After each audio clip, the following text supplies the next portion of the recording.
It said everything happens for a reason, but maybe everything happens for a Reese's. Take noise-canceling headphones. Do they block hearing to heighten taste? That sound seems to show everything happens for a Reese's.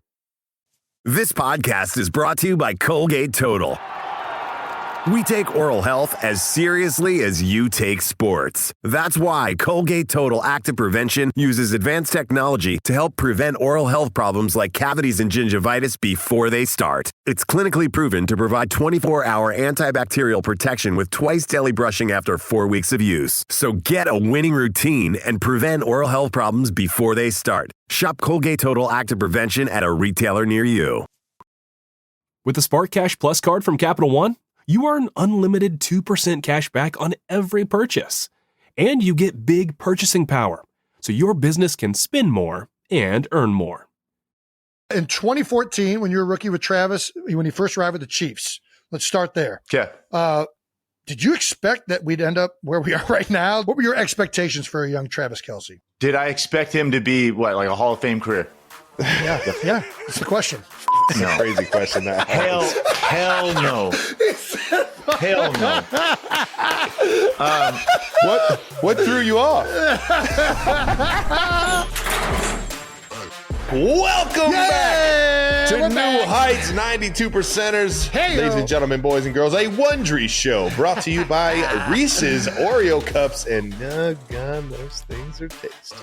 Yeah, baby. Two of my favorites combined into one.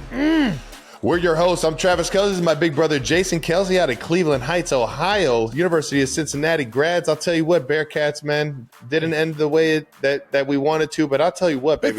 We fought. It's only that's all I wanted to see, some fucking heart. And that's what I fucking saw. And we got a hell of a team, man. Yeah. Let's go, baby. Take over the Big 12.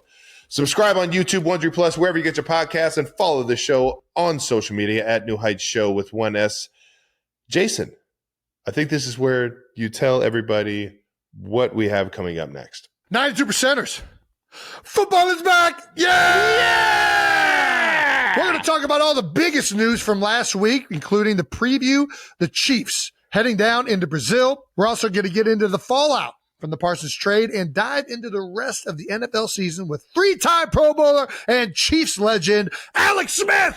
Smitty! But before we get to all of that, we're going to get into a little bit of that new news. Travis, we got to talk about it. I don't think we have to, but go ahead. Okay. Well, in case you missed the Instagram post heard around the world, Travis and Taylor are engaged. Yay! That's right. Well, and thank you guys for the congratulations that you sent out last week. You saw it? Yes, I did. Nice. It was very nice of you, Jason. Thank you. It was very nice of you, although you had already congratulated me. Yeah, You had to do it on talked behalf about of New Heights. And it felt the like New it would have Heights been team. weird if we didn't Brandon do had a it, great and we wanted to blanket send and- that message. What? No, thank you guys. Oh, okay. And I appreciate everybody that reached out and sent something, and all the posts and all the excitement that's been going on. It's been really fun telling everybody who I'm going to be spending the rest of my life with. So, Well, yeah, how was the last week been? exciting. It's Yeah. been awesome. Yeah. Isn't it? There's something different about calling somebody your fiance. Yeah. There's a comedian that has a whole bit about it, but I think they nailed it. I'm talking about like it was John Mulaney, I think, is talking about girlfriend versus all of a sudden you're like, this is my fiance or my wife. There's something so more, good. way more official to it. Yeah, And it's 100%. I felt that at the game, actually. It was my first time introducing Taylor as my fiance to a few of my teammates. There we go. So, yeah, it was pretty cool. Don't you get giddy saying it? I did. Yeah, I still get giddy. I love it. It's exciting times. Still fresh. Do we have any advice to other 92%ers that might be popping the question? Man, you got to know your gal. You got to know your gal or your significant other. You got to know them. You can't. And you can't let how somebody else does it make you feel like you need to do it that way. You can't read about it in a Cosmopolitan magazine and expect that they're going to know your person. You got to know your person. Yeah. You might be able to get some ideas from how other people did it. No, fuck that. Fuck those other people. I hear you. It might Get the creative juices going. There you go. That's okay. I got you. I would just say know your partner, know who you're doing it for, and do it for the right reasons, baby. Everything else would be beautiful. I cannot wait to hear more of the planning and everything that will take place. Travis, you are go crazy. About to embark on the wedding planning phase of a relationship. That's the next step. Yep, I've heard about and that. Get ready. It is a lot of fun. Have you ever heard Mike Leach talk about planning a wedding? No, but that's a wild. Go ahead. I can't even do it justice. You're going to have to watch that clip yourself. But Mike Leach is he's a funny man. Yeah. No, it's a very exciting time trying to figure out where, dates, all of these things. There is a very important question that Jake and Brandon required me to ask on this show, which is, are they invited to the bachelor party? Bachelor party, man. How do you even know there's a bachelor party coming? You know, I don't. I'm just asking this question on behalf of Jake and Brandon. I haven't thought about it 1 second. Yeah. So this is a good way to defer. Yeah. Well done. So, but I invite you guys everywhere. Yeah. So, are they invited to the wedding at least? Well, we're gonna see. We're gonna see how it all shakes out, because I don't want to put them at a table that they wouldn't mesh with. Well, let's segue here. Invite them at all. Let's segue here. 92%ers, for those of you that are unaware, Travis was not the only member of New Heights that has recently been engaged. Hey! Intern Brandon has gotten engaged. Let's go! So, Intern Brandon, I now flip the question on you. Are Travis and I invited to your bachelor party? Of course. Yes. Of course you are. Wow. I don't know. I don't know what Are we I'm invited to the wedding? This is news to me. Of course. I think we just strong-armed our way into this. You're in. No, I have no shame. I am perfectly fine strong-arming my way into this. A few of my friends texted me like, "Hey, man, so congrats. We're so happy for you. Are we going to get to hang out with Jason and Travis?" And I was like, "Oh, yeah, cool. That's like your second question is, are Jason and Travis like going to fucking hang out with us?" And I'm like, "No, not now. But no, you guys are invited. Gosh. We'll figure out what we're doing. Brandon, intern Brandon got engaged in an ocean. I did. Truly fantastic. Can we put that photo up? My little head bobbing in the water like this, and the ring is floating in there. Yeah, it's a great photo. Travis did it on land, which is much safer. Land I did mammal. it in the middle of the ocean. Land mammal. I got warned. Brandon went aquatic. But I went aquatic. I once thought I would do it on water, but you did it. He didn't do it on water. He did it in water. Holding the ring while kicking your little feet, trying to fight the current. Terrible idea. Don't recommend it. That's my advice. People popping the question. You showed heart. Listen, that's the most athletic thing I've ever done in my life. Brandon, I'm sure you have had a lot of people reach out and say not as many as I think Travis had, but yeah. Travis has had so many that I've had people reach out, and that's been one of the more fun things is hearing from coaches and former friends of ours like, "Hey, can you tell Travis congratulations?" Nice, man. Sure, absolutely, we'll do. Yeah, it's been so much fun hearing from everybody, seeing the internet go crazy. Yeah. Cleveland Twitter page, the city of Cleveland at City of Cleveland, put up their local man and his new fiance stun in engagement pictures. I thought that was absolutely hilarious. Local man is a great way to go. That's so good. We also got a great tweet from Awful announcing. NFL podcast host announces engagement to recent guest. Very accurate. Nice. Yeah. Speaking of announcements, episode was pretty good. Speaking of announcements, congratulations again, Trav. Very happy for you and Tay, and can't wait to see what the future holds for both of you. Now we can transition to announcing another thing, which is the New Heights tailgate in KC. Ooh, that's right. September 14th, starting at 11 a.m., the New Heights tailgate, sponsored by Audible, is coming to KC live in the Power and Light District. KC P&L, baby. Ultimate New Heights fan experience with food, of course, barbecue, tons of contests and New Heights merch giveaways, a photo booth to take your game day photos, DJ to keep the vibe going, cornhole. Who doesn't like putting a sack in some cornholes? Cornhole game to compete with your friends, a giant TV to watch NFL games live, and plenty of places to hang out for you and your friends. And it's completely free. Free for all fans because we appreciate you guys so much. And we want to have a kick-ass time, and typically that more the merrier. So you don't need to sign up. You just show up.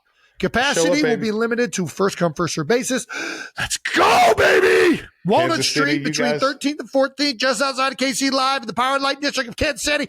Next week for the Kansas City Chiefs, Philadelphia Eagles game. It's going to be a barn burner. Oh, yeah. Little Super Bowl rematch. Come on, baby. Yeah. Come be on, good. baby. We won't get too far ahead. We won't get too far Yep, ahead. Just that's right. want to let you guys know. We're on this week. Just want to let you guys know that's what we got coming up. And make sure you show up and show out, baby. Casey always shows up. KCP&L is always a good-ass time, man. I've never had a bad time there. And sure enough, New Heights is bringing it. That wraps up new news. Let's get to Out of the House, Travis. Out of the House is brought to you by Gillette. The best a man can get. I see you stroking the beard. You feeling them grays coming back in? It's coming. Thank God. Yeah, I see him. My wisdom is coming back by the day. You lost it for a second. Out of the house, the Kelseys hit up Arrowhead for the Cincinnati-Nebraska games. Shout out to Nebraska, but shout out to UC, man. No doubt. Nebraska played a hell of a game. Went down to the wire. Cincy showed all the heart in the world, baby, and showed that we got some ball players, man. We got some ball players, and we can make some plays with the game on the line. We got one play that we can learn from, and it's early on in the season. Can't let that game or that play define us. We got a lot to be proud of about that game and a lot to learn from as well. It felt like a first game. It felt like a lot of just, not like catastrophic mistakes, just kind of like sloppiness, drop ball here, false start here. Like we had 35 yards passing, I think, up into the fourth quarter. But it didn't feel like Sorsby was playing that bad. Like he threw some really good fade balls, and I don't know. It just was one of those. And hats off to Nebraska. Nebraska played a great game. They controlled the ball. I think they had 35 minutes or something like that, close to 40 minutes of time of possession. We just didn't stay on the field as an offense. We kind of got behind the sticks. We'd run the ball really well, then all of a sudden getting like a 3rd and long, and we had the turnover before half, and then obviously the turnover at the end of the game when we were going down to tie or win it. But I'm with you. I came away like Cincinnati has something to him this year. Sorsby, I like him. Yeah, I know it wasn't his, probably he'd take back that last throw and maybe some other ones, but I liked him as a player in the game. I think they got the running game looked great. Walker, number 3, he was giving this little, putting that foot in the ground, making some guys miss. Sorsby doing it with his legs. He was. Showed that he's a gamer. He's like, listen, I'm going to find a way. I'm excited about Cincinnati the rest of the way. I think they'll clean up a lot of these mistakes they had in this game. I also think Nebraska's probably a good team this year. So I think Cincy's going to do well in the Big 12. I'm looking forward to watching them the rest of the way. You know it, baby. And I got to give this shout out. My guy, Terry Braden, man, he's defensive line coach over there in Nebraska. Yeah. He had been in Kansas City just about my whole career, man. One of my favorite guys of all time. That's awesome. In the building, man. And he's one hell of a coach. And sure enough, man, he's got them Kern Huskers rocking and rolling on the D line. Dude, them Corn Huskers had Arrowhead rocking and rolling.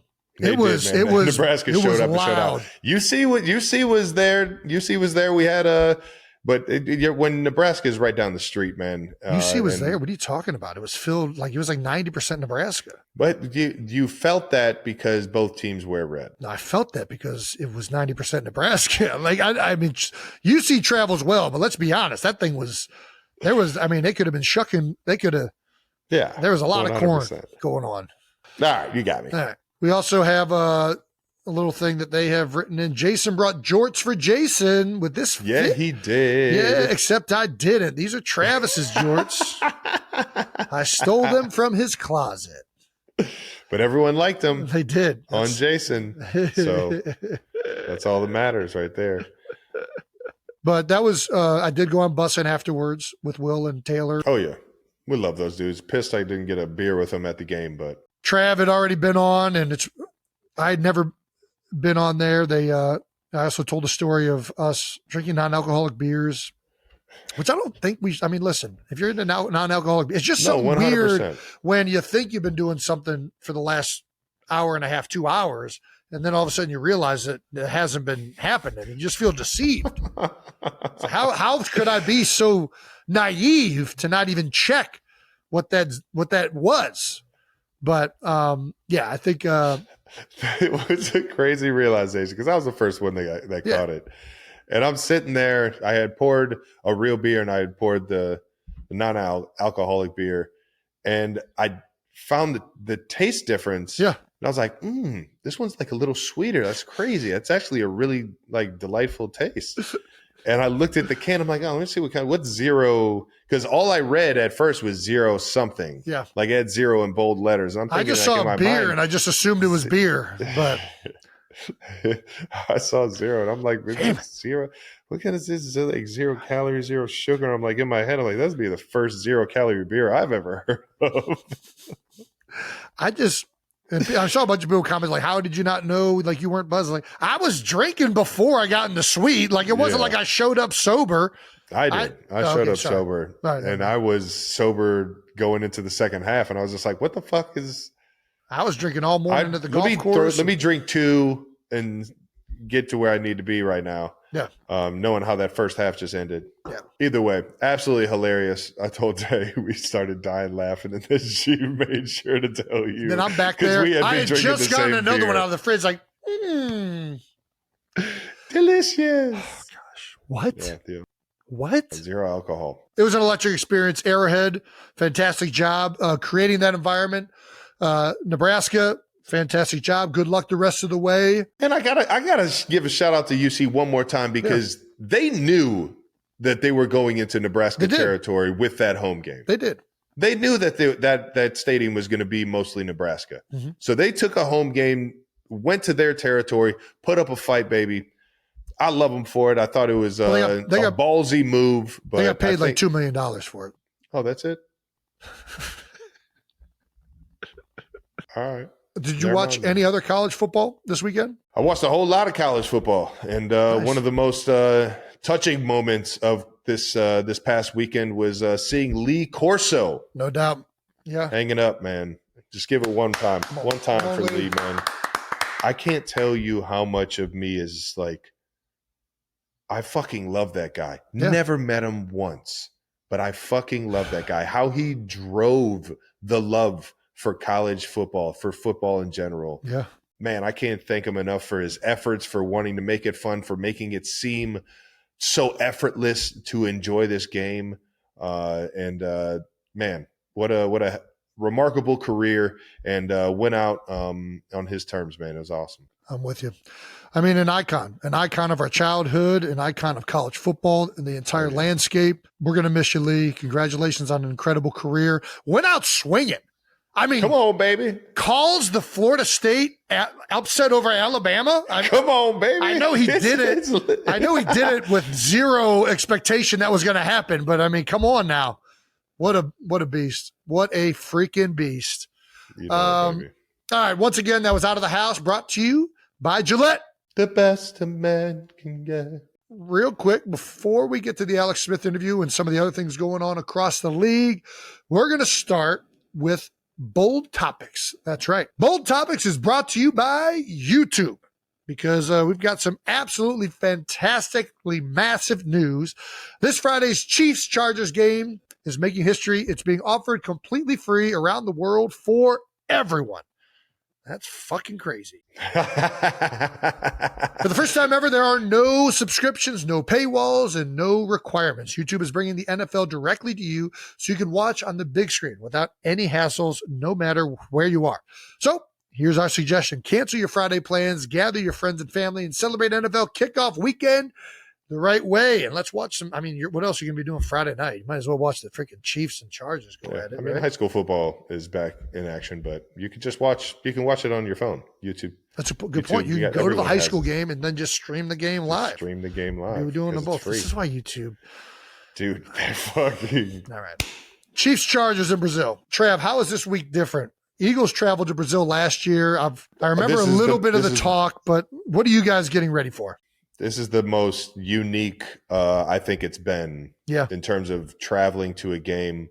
It's not like you're going to the other side of the world in terms of like time zones and stuff. We're only going two time zones away, but we're traveling half a day. Yeah.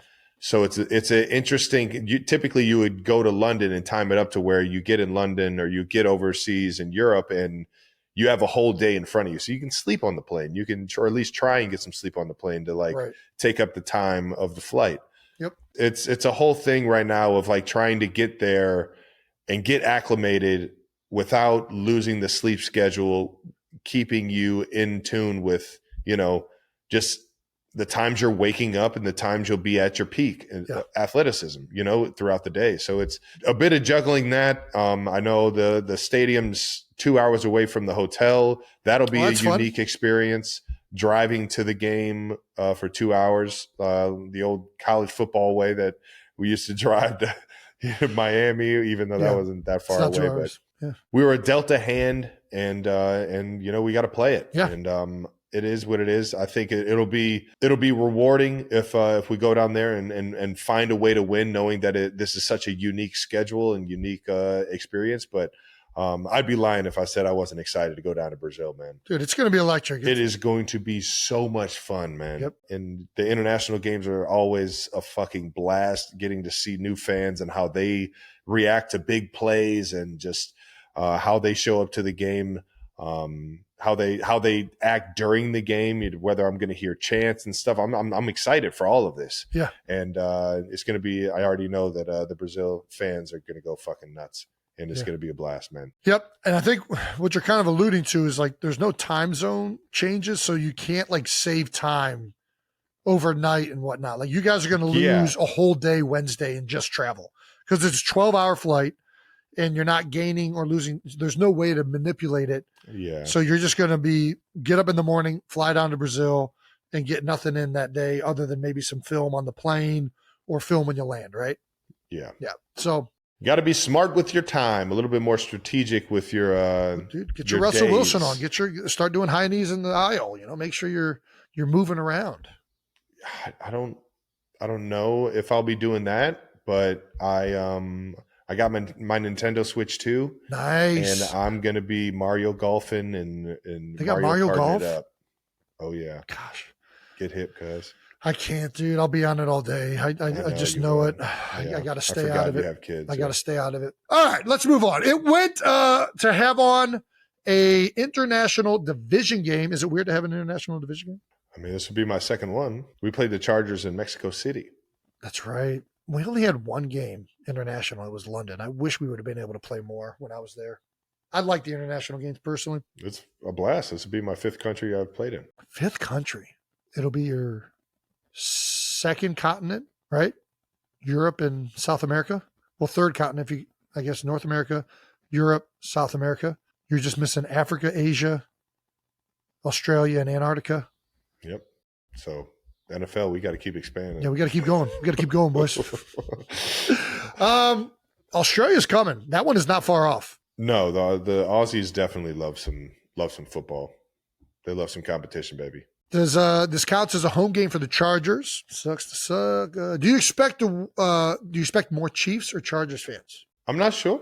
I don't want to say I was caught off guard, but there were more Chargers fans, I felt like, in Mexico City than there were at the game in Los Angeles. I mean, so I'm not sure if because they're closer to the border. Yeah, their original team, San Diego, was so close to the border that they had a bunch of fans built up from that. But I don't know how far down south, like into South America, their fan base goes, but I'm pretty sure they wouldn't have scheduled this if there wasn't a lot of fans for both teams. We'll find out. Other Chiefs have been weighing in on the topic in the trip to Brazil. Mackenzie Nelson, everything Xavier Worthy knows about Brazil, he says, comes from the Fast and Furious movie. It's one way to do your research, Xavier. Okay, Alex. One way. Nice. I have to watch that on the plane. Pat let us know he had to explain to Travis how a globe works. First of all, uncalled for, Pat. I think more than anything, it was just explaining to some guys how far the trip was. Some guys didn't understand how far the travel was, Travis, even though he just was down there last year. So I was just explaining to him how the globe works.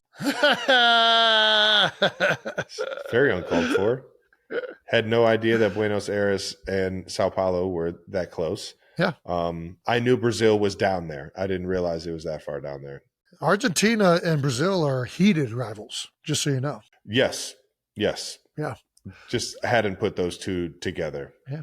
Well, actual football preview. The Chargers are in year 2 of the Jim Harbaugh experience in Los Angeles. Yeah, what are the staples of a Jim Harbaugh coach team? I mean, freaking, they're tough. Yeah, tough as nails. They got heart. They're gonna play all 4 quarters and every single phase. You're going to get a well-disciplined football team. It's like your NFL. It's like your football's football team. It's going to be a lot of 12, 21 personnel. They're going to establish a run game, line up play actions off of it. They're always physical teams on offense and defense.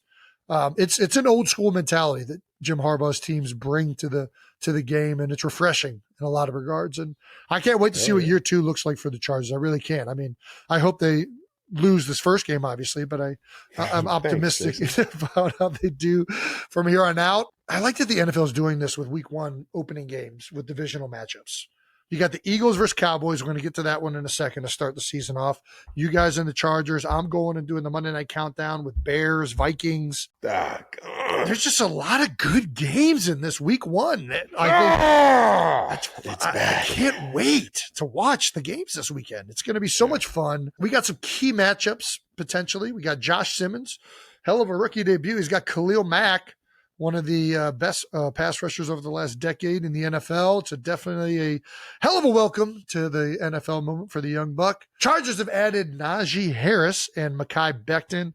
Although I don't know if Mekhi has practiced yet. I think he's been. Yeah, I think both of them have kind of been up in question, but maybe Najee has got the thumbs up as of late. But either way, if they don't play this game, they'll definitely contribute to that team. Both great players. And it looks like that Harris will split reps with rookie Omarion Hampton. So, yeah, getting him kind of slowly back incorporated into the offense, I guess. Chargers left tackle Rashawn Slater, unfortunately, is out for the season, man. The worst kind of news you ever want to come across. Such a great player, man.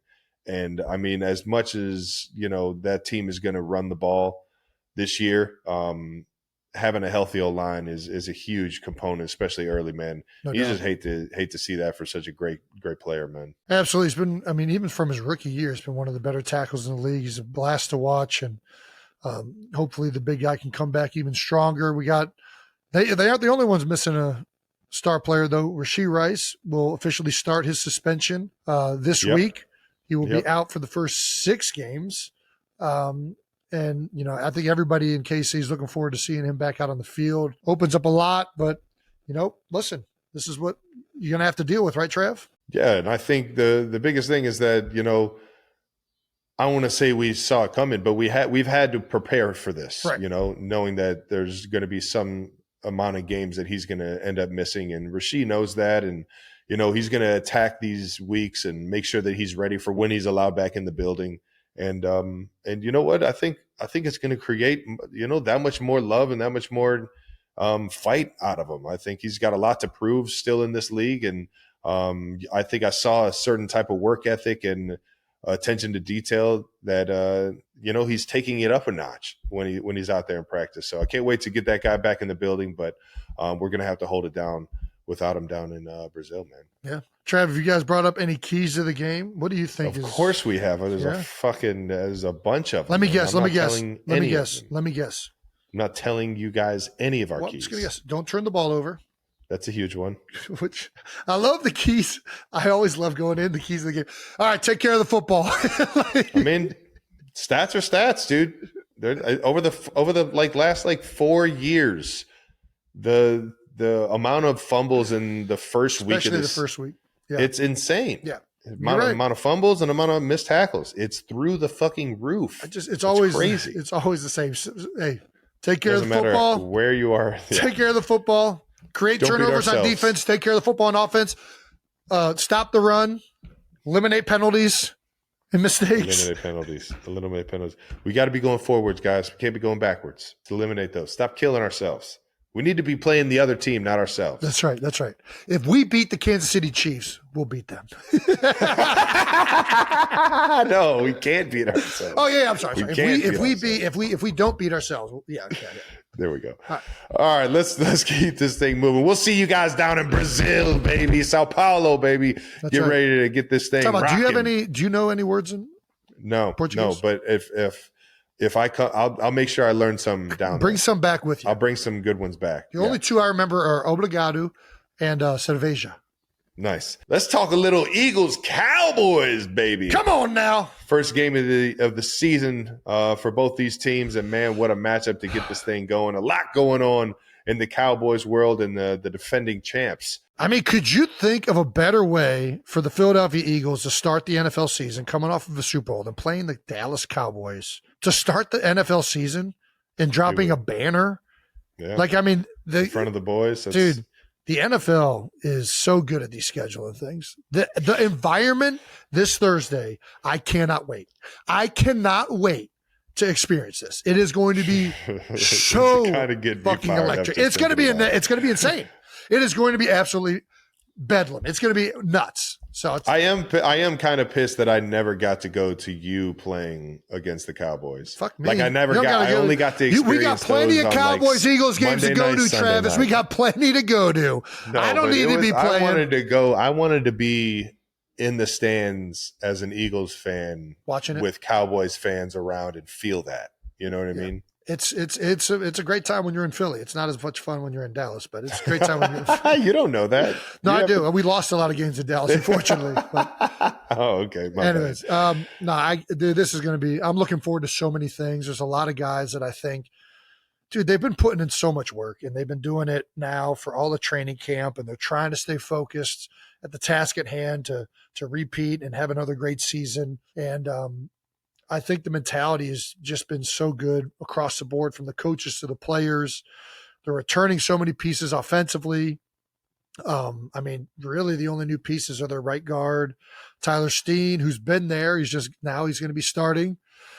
And that's it. I mean, the offensive coordinator is the other new one on offense. And the other one I'm really looking forward to is defense. I think Moro Ajomo, keep that name in the back of your head. This is a guy that, and I know intern Brandon, shout out to intern Brandon. He knows who I'm talking about because he went to UT, and Brandon knows everybody from fucking Texas.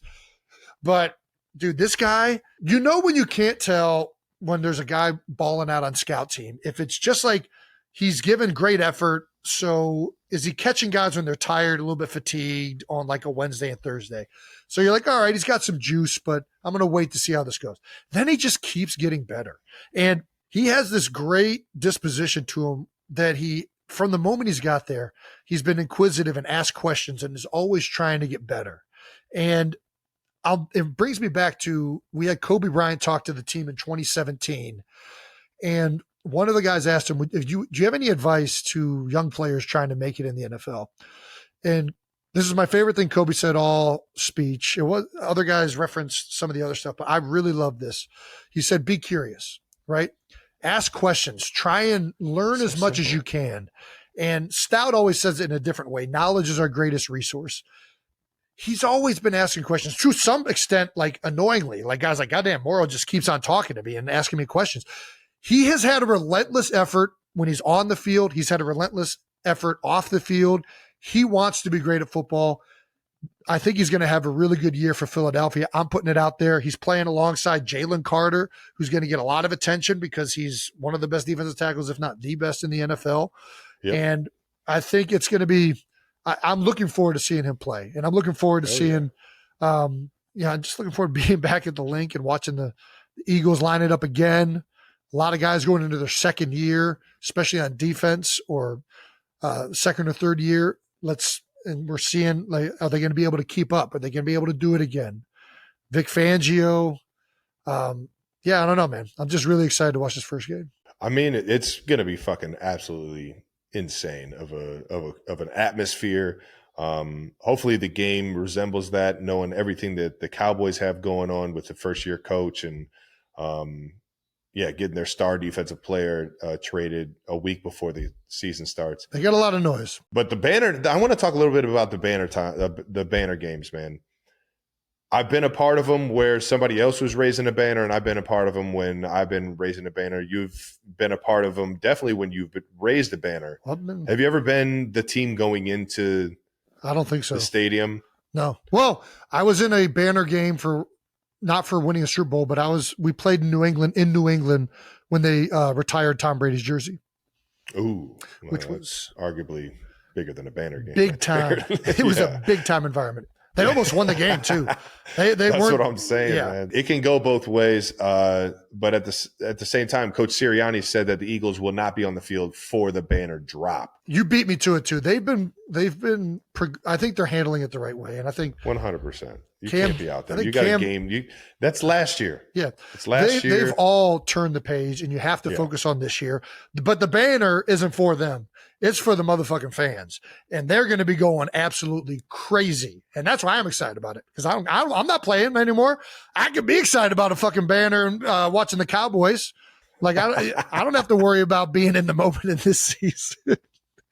But they're handling it the right way. I think Cam Jurgens said something similarly this week about, not giving a damn about a banner. They're all focused on this season and moving on from last year. Give a damn about the next banner. You know what I'm saying? That's right. Dude, this reminds me, talking about banner games, I went to one of the most legendary days in Cleveland sports history. I got to literally be the biggest kid in the entire world. What's that? I went to the Cleveland Cavaliers banner game after they won the NBA championship. Yeah. And that same day go to a Cleveland World Series game. Holy cow. It's a hell of a day. And I took Dad, and it was fucking electric. Yeah. Yeah. And I, as a little kid standing in Gund Arena, knowing that I'm about to go and take my dad to the World Series after this, dude, it was insane. That's all I have for you. I just wanted to make sure you knew that I did that. Well, I'm happy that you did it and didn't invite me, you fucking asshole. That sounds like a great time. Yeah, that was another thing. It was during the season, so you were probably playing football, and I was on my bye week. Interesting. All right, so what are your keys to the game? Take care of the football. Don't eliminate mistakes. No penalties. We can't beat ourselves. Yeah. Yeah. But seriously, hold on to the football. All right, here we go, boys. That wraps up Bold Topics. Brought to you by YouTube. Hey. Let's do it. Jason, do the honors, please. Ladies and gentlemen, please welcome 3-time Pro Bowler from Helix High School. He was the first pick in the 2005 NFL Draft, the 2020 NFL Comeback Player of the Year, the quarterback who threw Travis his first ever NFL touchdown. Woo! Please welcome Mr. Alex Smith, baby! Let's go! Smitty! Thank you, Jason. Thank you. Let's go, Appreciate man. that. A little wide shallow cross down in Miami. You kidding me? Was that I've the first actually one? never been introed with that accolade before as the first person to throw you a touchdown. And it actually is not a bad accolade, man. I'll take it. I'll take it. I've been called worse. For sure. All right. Well, let's get into it. In 2014, when you were a rookie with Travis, when he first arrived with the Chiefs, let's start there. Okay. Did you expect that we'd end up where we are right now? What were your expectations for a young Travis Kelce? Did I expect him to be like a Hall of Fame career? Yeah. That's the question. Fuck no. Crazy question. Hell no. Hell no. What threw you off? Well, obviously, there's not many guys you come in and you have that expectation. That you think that right away. Well, especially as third round pick, right? Yeah. Mm-hmm. And First pick of so, third round. there's no third round picks that come in and you're like, this guy's going to be the greatest the greatest tight end ever. No, it just, and there were some question marks about Trav and his professionalism, coming in that were understood in the building. Yeah. Dude, but no, this is the crazy thing. When you think about, I'm sure everybody looks at Trav's career and is like, oh, look, it was just so great and destined. He didn't even play his rookie year. No. I remember you out there trying to run through routes that summer. It was the worst. Hobbling around, bro. I remember you hobbling around on that knee, just trying to get through it. And I felt so bad. I'm like, this is a young guy. And he's dealing with knee issues already. No, there were huge question marks, Jason. I think there was a ton of positivity in the building. From the moment we drafted him, though, Andy, Dorsey at the time, John Dorsey, the GM, like there was a ton, like they were like, we got a guy. Like that was the belief. Like, listen, we got a guy in the third round. We're super hot. You know, we feel like he can be a player, but he didn't play for a whole year. You know, like it was. That's crazy to think back about, right? I mean, and then 100%. a big knee procedure.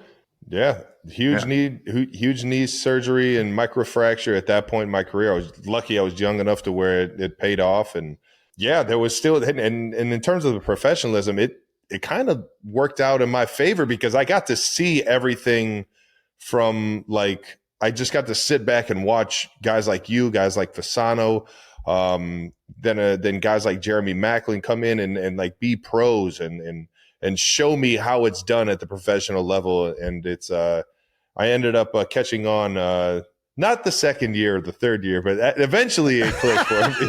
I kind of say it in jest, right? Like half joking, obviously, about the professionalism. But I also think the cool thing is that I think in the same time that, when you got drafted, I'll never forget, it was like, hey, they think you're, a hell of a player. This is going to be great. They also immediately understood like who he is, he's fresh out of college. This guy's got some, he's got to learn a little bit. It's going to be a process. He's going to grow. He's going to mature. Yeah. And I mean that, but that doesn't happen everywhere. I think that was the cool thing about, and especially about Andy, right? Like Andy doesn't, Big Red. what I'm saying? Like there's no judgment, right? Like he remembers what it's like to be a 21-year-old kid, and like, hey, like if you're late to some meetings, it wasn't the end of the world, And Trav happened, Trav got called to the principal's office a time or two those first few years. Just a tap on the shoulder. Hey, Andy wants to see you. Oh, I wonder why.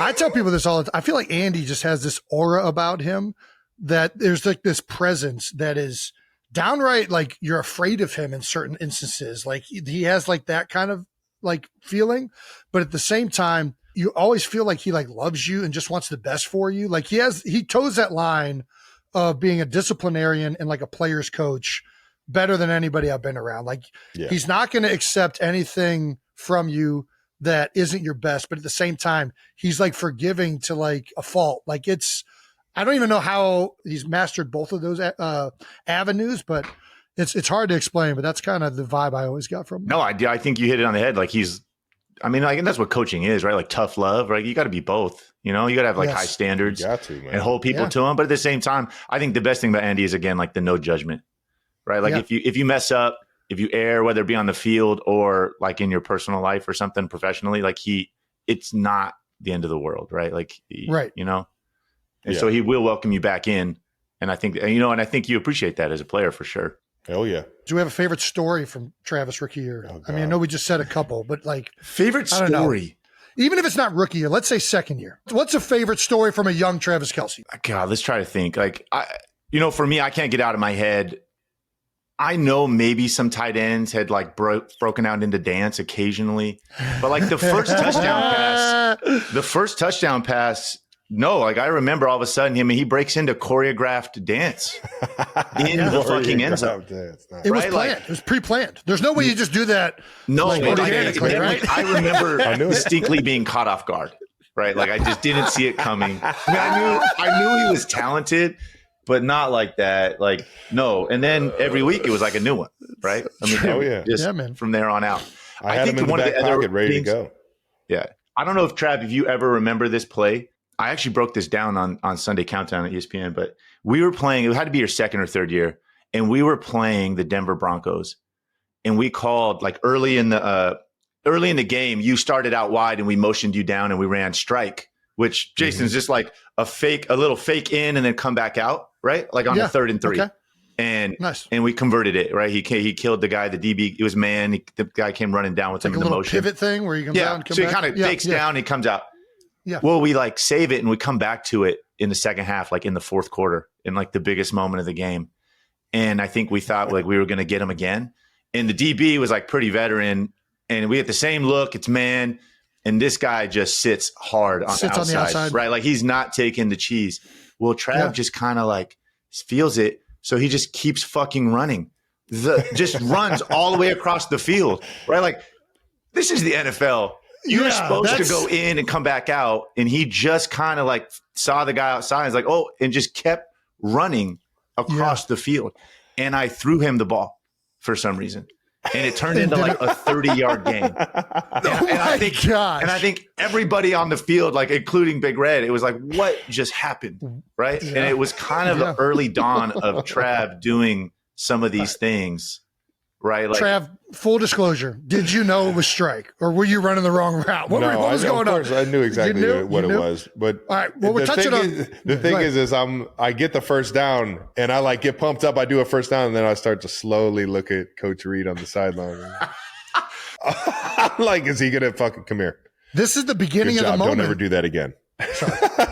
This is the beginning of the moment where he started to get some leeway into doing these things. Is that what I'm hearing? Yes. Yeah. The early dawn of the Trav improvisation, which, by the way, there's like in every little route, there's little things you can do. I mean, this is a full, like you're supposed to break right and you broke You're left. Supposed to be in the flat over here and you're all the way on the other side of the field. Yes. Yeah. Big difference. Just doing, I knew Alex wanted me to do that. Because you think about the game as like a quarterback. Did you like that he did it, Alex? Oh, heavy outside leverage. Don't love strike against heavy outside leverage. That's right. Just keep going. Who am I hurting going across field? Nobody. And it works. There's nobody over there.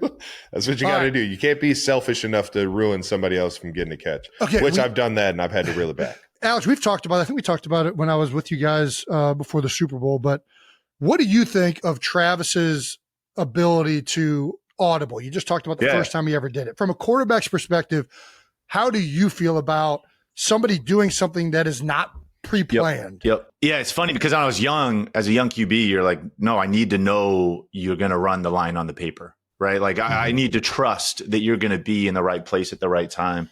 And it's so funny. Like as you move on and you play longer, I want a guy that can separate. The number one attribute I want in somebody that's running routes is separation. I want somebody open. Like be able to separate. And Trav, and the crazy thing about a tight end is you got to know, and I actually think it's the second hardest position to play as a young guy on offense behind QB, just because like you're involved, you're in all the shifts and motions, right? You got to know all these formations. You're involved in the run game blocking. You're involved obviously in pass protection sometimes, and then you got to run routes. But I mean, you're running routes against linebackers. You're running routes against safeties. You're running routes against corners. And like to his point, you do have to realize what your advantage is versus all these different guys. Thank you. Dude, but I there are all these like, listen, half the time you're running like a stick route, right? Like for everybody out there, like the stick route's like the most basic tight end route. It's this little 5-yard out. If you run the line on the paper in the NFL, you will never be open, right? Like you just won't. And it got pretty quick. And I think the cool thing, I don't know about you, Trev, like we were in the same division, obviously, with Antonio Gates, who also kind of played with some of this. 100%. Like, you could tell, like you would watch him Rivers be on the same page. Yeah. Yeah. But the routes you would watch it on film, you're like, that's definitely not what that looks like in the playbook, right? Like he put a little sauce on it. He put a little wiggle on it. He ran it at like 1 yard, not 5 yards, and so I think pretty quick you got to the point with Trav that it was like, it's working. Right. And dude, and I will never forget. I don't know if I told you this. This was later. This is probably like your fourth year. We were struggling on offense. Maybe it was when we started 1-5, to be honest. Do you remember when we started 1-5? And we were not playing good on offense. And I'll never forget Nagy called me in Monday after the game. We had just lost, I think, the 5th game. Everything's looking bleak. And we watched every pass play on offense. And I'll never forget, like kind of like looking for some tendencies, like what can we do better? What are we missing? And the number one takeaway from the meeting was Travis doesn't always run like the route like it's supposed to be, but he's always open. Right. And like the number one takeaway from this offensive meeting was like, hey, when in doubt, we should probably just find this guy. Right. Because he'd be like running a corner route and you're like, it's not supposed to be open versus this look. But he would he would run like a 7-yard out route instead. And it was like, well, he was open. Right. Like everything kind of had a twist. He could just like, he wasn't just going to run and get covered. It was nice to know. And so to that point, like once you trusted that and you developed that relationship, it was like, no, Travis is going to get open for me. Travis is going to work. Right. Like, and there's a maturity and there's a lot of guts in some of that, like as a route runner to do some of that. But we were talking, we're kind of throwing a little bit of like, not shade, but kind of poking fun at Travis a little bit for being a little bit immature and kind of being a happy-go-lucky free spirit. Who, me? But I think that directly plays into like, you got to be a free spirit to just all of a sudden whip this out in the middle of a game. Like And anybody that's analytical, reading the playbook and showing up on time to meetings is not doing this. They're not taking a strike route and going all the way across the field. No way. You're totally right. You know what it is, though, is that the strike route actually comes off of another route. It's like the complementary route to flanker drive. So it's like, in my mind, it's like that's the – those two go hand in hand with each other. It has evolved since then to understand what else is around you and, like, to understand, like, I don't know, what the quarterback's seeing versus certain coverages, where the coverages are weak, and where the holes are in the defense and things like that. But it 100% was the luckiest instinctual decision I made that really paid off because it, like Alex said, it started to like kind of unravel into, in practice, I'll just try it in practice. And if it doesn't work in practice, then I won't put that on the quarterback in the game. You know, I'll try my hardest not to, like, I don't know, catch him off guard. And it's just, it just turned into like, well, just be definitive. Professor Trav here dropping knowledge. Dude, the other thing, I don't know if you remember this, to that same point, like if you were running a shallow cross, right? Like for everybody out there, again, you're just running across the field as fast as you can. Right. But like if there was a corner running on you, you constantly would like, you would do what you did in that tape. You would like dead leg him and try to like. Oh yeah, no, I'm fucking with him until. And again, none of that was on like the route. Like none of that was installed. And again, it was like your way of like, listen, I got to win some way, right? Like I got to separate and get open. Yeah, 100%, man. Well, 7-step timing, getting to understand the quarterback's progression and footwork. It's like just like it's like a timer going off in your head. Yeah. You know what I mean? And don't let it get to that third second. Like if I can feel that the quarterback's at the top of his drop and gets 2 hitches, I'm botching the route anyways because what we called isn't working, and he needs to get that fucking ball out. So I'm doing something else anyways. Oh shit. Let's rewind. We're all in Alex Smith, Kansas City era, Travis Kelce. Let's talk about Alex Smith, San Francisco era. Was there anybody else that operated like this in San Fran? What was your time in San Fran like? It took me a long time, Jason. Like I battled, being the number 1 pick and signing, like this was before the rookie wage scale. So I signed a massive contract, right? Like, yeah. And being a first-time professional and the number 1 pick and going to the San Francisco 49ers, right? I mean, it was like, I felt like I had to be like Joe Montana, Steve Young. I'm also the number 1 pick, so I got to be Peyton Manning and John Elway, and I got to be all those things right now, right? Like right now. And it was like I carried around so much weight as a young professional. Like I felt like I had to be perfect. And also, this is real, like it was real imposter syndrome, right? Like it was like, interesting. How long, Jason, until they find out that they made a mistake? Like, No way.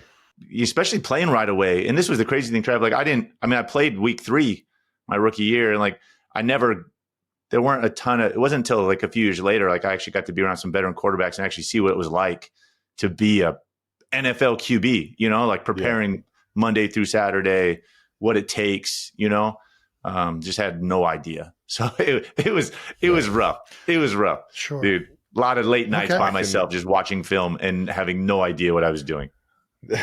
Trying to figure it out. No clue. That's tough. So, man, you go to Andy Reid. Yeah. Why was it so much more successful? Like the Chiefs, before you got there, we were just talking about this. I mean, they had a great defense, but they had not been successful really at all. So, what is it about Andy Reid and going there that all of a sudden you enjoyed? Probably, I think, safe to say, the best for sure. years of your career. Yes. Yeah. And then also as a team it flourished. Like, what is it about the system, the coach, all of it?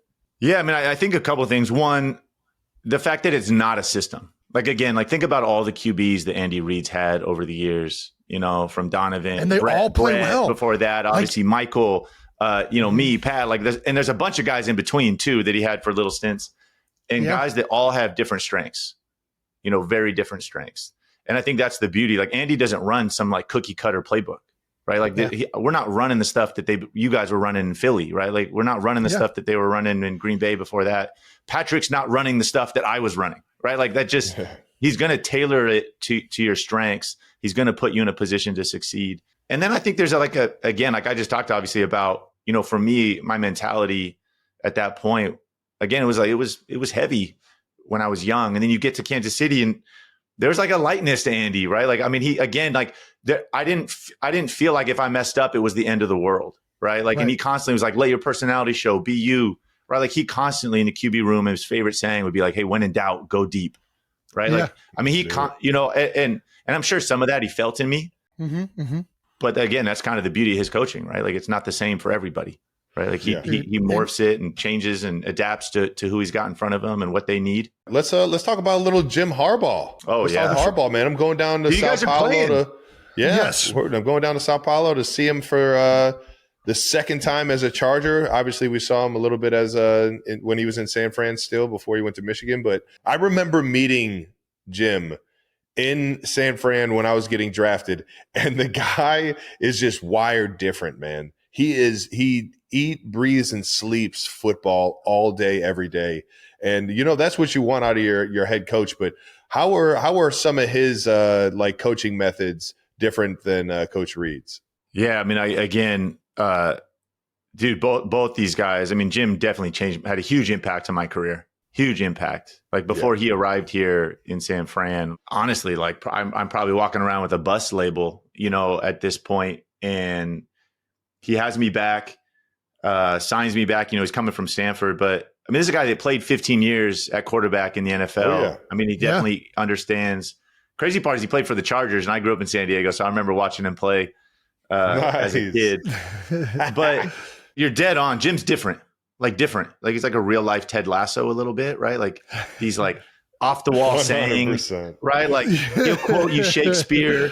Like, he just has so much gratitude for football. To your point, like, this guy loves football. Like, and like, I'm not just saying that. Like, I remember at times he told me his life aspirations were to play football as long as he could, then coach football as long as he could, and then die. Right? Like, that, like, life goals. Life goals figure it out, baby. That's a very simple man right there. Let's not overcomplicate this. Dude, and I'll never forget my first game again. I love it. Like, here I am getting ready to play. Beautiful. I think you're being a bit dramatic, Coach. Have you seen what he does before the game to the quarterbacks? He's got the gloves and he's playing catch. So he's playing catch, but like right before kickoff, dude, he comes over, and I'll never forget the first game we're playing, and he comes over and he's got this like look in his eyes, and again he's so like happy for you that you're going to get a chance to play football, and he starts smacking you around in the helmet, and he like starts jacking you up in the chest, and like I remember I could like just feel how much. It was funny for me at this time because I think I, in some ways, had taken it for granted, but like it wasn't going to last forever. And I remember like seeing that in his eyes, like how much he would give to play one more time.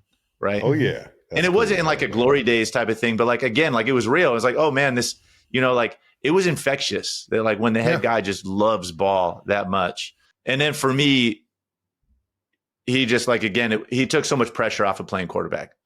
Right. Like prior to that, I'd always felt like I had to stretch or do something special or like make a play.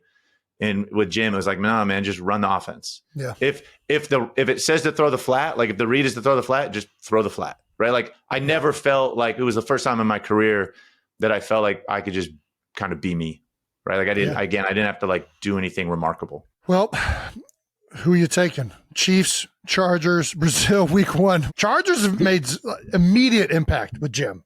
I mean, immediate. This is going to be a big one. Dude, I'll tell you what, like he'll always have a tough football team, right? They're always going to be well coached. It's the culture of how he They're coaches. tough, you already know. Physical. And it's funny, these two coaches, two of my favorite like things about them are actually like pieces of attire that they wear. So I don't know if you guys have seen this. It was one of my favorite things when Jim came to San Fran because he gifted every guy on the team these blue collar shirts. And so you would get your own blue collar shirt and it had your name on it. And he told this whole story of like, what is a blue collar shirt? And right, somebody in our life and someone in our family paved the way for us and worked one of these jobs. Right. And kind of, again, going back to this like gratitude of playing. Yeah. And then the night before every game, Big Red's wearing an Aloha shirt. Right. And it kind of just like sets the tone. It's kind of, night before the game, he's got the Aloha shirt on. It kind of just like calms everything down a little bit. So we got the blue collar shirts versus the Aloha shirts. Going at it in Sao Paulo. I love that blue collar shirt. I would get so fired up for a blue collar shirt with my name on it. And that whole, I can envision him giving this speech. I'm getting goosebumps thinking about this right now. Dude, we used to be wearing blue collar shirts and not suits. Suits to away games. We're working men. I'm not a businessman. Yes. Yes. Thank you. I hated wearing suits to games. I felt so like, again, it was like almost, it like personified the weight of like the professionalism, right? Again, when I was struggling with it, and I could just put on my blue collar shirt and a hat, go to work, man. That's all I needed. Let's go. Bring the lunch pail. Well, you actually want a prediction for this game? No, you're good. Yeah. I don't even know why I said that. That's fine. We're not going to put you on the spot like that. I'm just excited to watch it. Well, we talk about coaches and your time in KC. Let's talk about the introduction of Pat Mahomes. Yeah. He credits you very often with welcoming him to the NFL and kind of being that mentor. What was that relationship like for you right away? I'll never forget when I first talked to him. Yeah. It's the frequency, dude. It just go ahead. It's different. I mean, like we were a good football team, right? I mean, we'd won a bunch of divisions. I was gone to Pro Bowls. Like we'd gone, obviously won a playoff game, I think the year before. So part of you was wondering, who are we taking in the first round, right? Like to go help us. And you're never expecting obviously to trade up, right? Like here we're trading next year's first round too to go up and get a quarterback. I mean, it's not what anybody wants to hear, right? Like, that's not for sure. But I think the crazy part is, again, going back to my experience of having been like the number one pick, an early pick, like you just you have no control, right? Like you're thrust into this process and you're like you're a cog in the machine that is the NFL, right? Like you go where they tell you to go, pick number, whatever, even now you signed the contract that's slotted for that, deal. I mean, obviously there was some empathy, still from me as being an early pick. Like obviously Pat didn't pick this. I didn't pick this, right? Like the powers that be. Again, I'd spent so many years alone my first few years in the league, right? Like again, watching film on my own and just like had no idea what I was doing and remembered how much that sucked, right? Like it sucked. And so to fast forward to when we drafted him, also within that too, right? Like I had spent early part of my year kind of distracted myself, right? Like I mentioned like the imposter syndrome and like the self-doubt and like, was I good enough? And dude, I would be ready. I'd be going out there to play and my mind would be like, oh, what if I throw a pick? What are they going to write about me in the paper tomorrow? Like, God, what if they start booing me? Right. Like I had distracted myself with like my own internal dialogue and like doubt. And like, I was determined when I got to Kansas City, like I will never be, I'm not going to be distracted anymore. Right. Yeah. And so even once we drafted Pat too, there was almost like this great challenge. Like, everybody pitting us against each other. Am I going to look over my shoulder and be distracted? Right. Like Andy still had told me like, listen, I got the keys to the car that year. I don't know. So there were all these conflicting things, right? And going on emotionally. And I think the other thing that just comes down with Pat, and I try to tell people this, like you give respect, you get respect. Right. And like from day one, Pat came in and like, there was never like a prima donna ego. There was never like he's the man. He came in humble, ready to work, just like a good kid. And it was pretty quick. It was like no big deal, honestly. Yeah. No big deal. That's what I give. I give Pat so much credit for that year of just being a great teammate. Like totally. He came in with, like you said, that ability to just like, you know what, I'm just gonna make sure everybody's like having a good time today. And totally. We're gonna find a way to get better at football. But I think seeing you as the leader of that football team, as the leader of that offense, how the offense had started to like really change into, this air raid, this down the field offense with Tyreek and all the weapons that we had with D-Rob, with Chris Conley, like it was starting to play more downfield, and it was fun to kind of see you take that offense to the next level, and then kind of just hand it off to Pat after that year was over with, man. Let's be very clear. Like first off, I get way too much credit in the Pat development story. Like way too much credit. We need more credit. More credit here. Could Pat have played that year? Like clearly, but again, to the point, like, I don't, the beauty of like what Andy set up and like the QB structure. And this is kind of the beauty of the QB room. And it's not like this everywhere, right? Like you do everything together. You eat together, you lift together, you rehab together, you watch film together, you obviously practice together. And like come season, I mean, I'm spending more time with the QBs than I am with my family, right? Given weeks. And so it was a cool way. Like Pat, like I was in year 13 at that point, right? Like I had 3 kids. Like I had the week down to the minute of what I needed to get done on a given day to prepare to play well on Sunday. Mm-hmm. And so the cool thing is like Pat for a year got an up close look, right? Like how I did it. And again, when he finally got his opportunity, obviously to roll, he could take what he liked, right? He could build off it. He could, it obviously not all for him, but, and that when he did start playing, right. And this is the beauty of like taking a quarterback early. They did everything in their power that like when Pat stepped foot on the field for the first time, like he was going to be successful, right? Like there was no like rolling the dice. Let's hope this goes well. Right. Cross our fingers kind of thing. And, I mean, obviously it's rare in the NFL. There's only a couple organizations that have done it like this. And, dude, it drives me crazy. And watching high draft value, and then I see like a defensive head coach being selected. I'm like, are we not trying to put this guy like in the best position to be successful? Like, I get a veteran quarterback that's been around. Like, yeah, let's get a defensive guy. Let's get this guy a defense. But like a young player, like we just put so much stock and value into this position.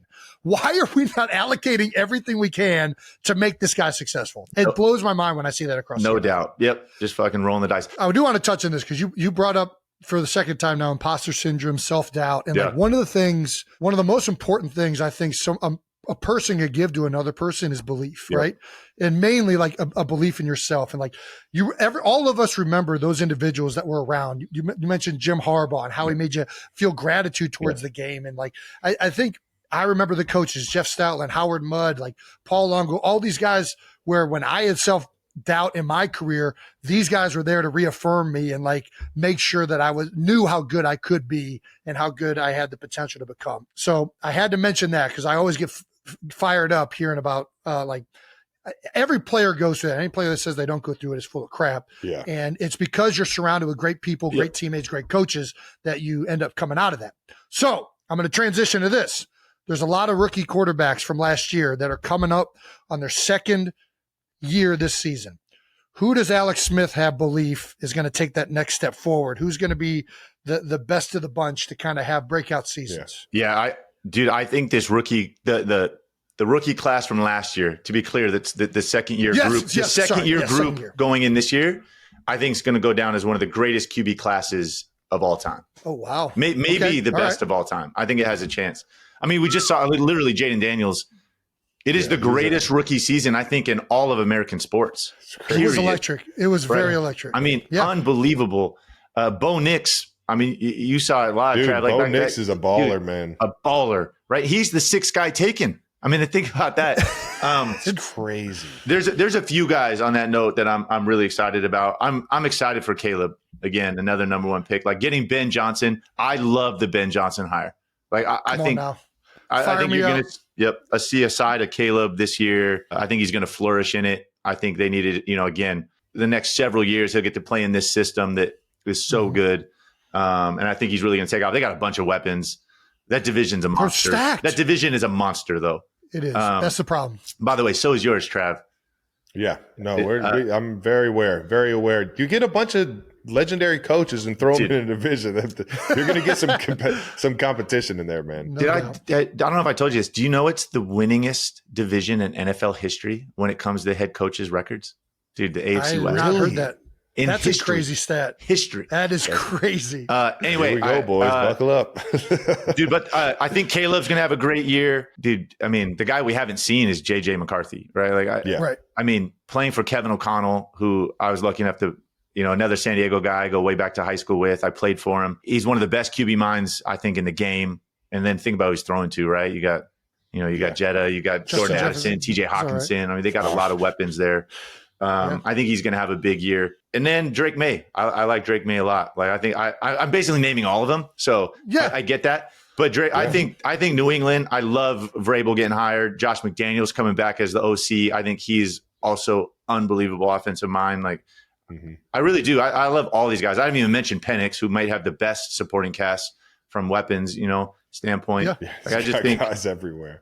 I love it. I think all these guys are going to take steps this year. Awesome. All right. Well, what about? Is that just the worst answer ever? I just named all of them. No, I mean, first of all, it just got me fired up for football. Yeah. I'm going to the Chicago Bears game for Monday night. I can't wait to watch Caleb Williams and freaking JJ McCarthy go at each other. I mean, that's going to be a blast. So, all right, what do we got? What about the rookies this year? Yeah.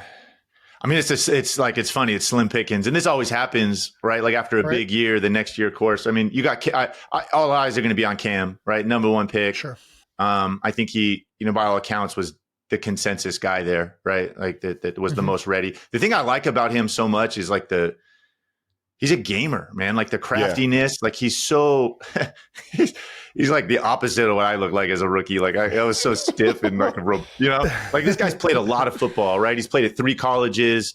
He's played in multiple systems. He knows what he does well. He's got a great skill set, does a little bit of everything. I think he's going to play good. And then we'll see if any of these other young guys even play. Jackson Dart may not play. So I like, again, Cam's the guy we're all going to be watching, in my opinion. All right. Fair enough. We had some crazy news break last week in the NFL. Micah Parsons finally got traded. Yeah. There was a lot of debate on whether they were going to get a contract done, and then it just became war between him and the owner. Jerry Jones, baby. Yeah, Jerry Jones. And Micah Parsons is officially a Packer. What was the first reaction when you saw the news? Couldn't believe it. I just could not believe they actually traded him. I felt like it was like deja vu, right? Like he had a contract dispute with Dak and it got done in the last minute. He had the contract dispute with CD. It got done last minute. And it kind of just seemed like, well, here we go. They're definitely not letting Micah Parsons out of the building, right? Yeah. And I could not believe it when it happened. I still can't believe it, man. And now that I've had like a little time to digest this thing, I don't think it's insane if you wanted to like move him, right? Like this is a generational pass rusher. He's 26 years old. Like the next 5 years for him are going to be ridiculous. Yep. Probably the best 5 years of his career, like coming up. And if you wanted to move him and you were going to get a Herschel Walker type trade, like if you were going to get just somebody offering so much that you couldn't turn it down because you wanted to press reset, I could understand it. But to get what is going to be 2 late first round picks, and I have nothing against Kenny Clark, but like Kenny's a good player. To put this in perspective, the Niners traded 3 first round picks for Trey Lance. 3 for a guy that had never played a snap in the NFL. And you're telling me that again, they're talking about him like Reggie White. Like he's had 12 sacks. He's the only guy since Reggie White to have 12 sacks to start a career this many years, right? Like again, he's a monster.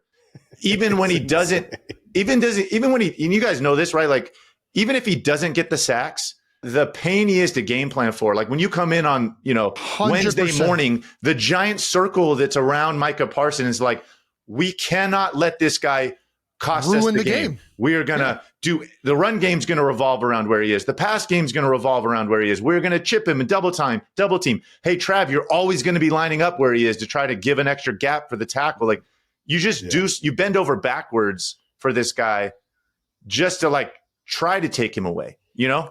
It's crazy. I think it is a horrible trade. Right. To be very clear, very clear how I feel about this.